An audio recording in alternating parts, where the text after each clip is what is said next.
Good afternoon guys. Ito nga pala yung ginawa kong yung bugi guys. Kung sino pong gusto magpagawa guys, PM lang sa page ko, RP TV guys. Ito guys, papakita ko sa inyo kung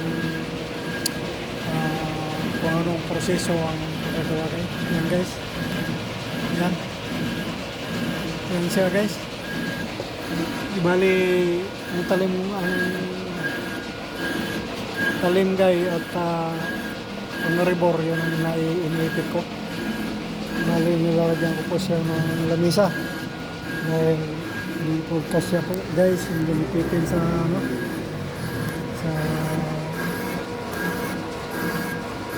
pordyo. Yan po guys, nakain po sa loob. Yan po yung itsura niya guys. Bali nilagyan ko po ng lapagan ng guys. Yan po siya kumakapit. Guys, salamat guys.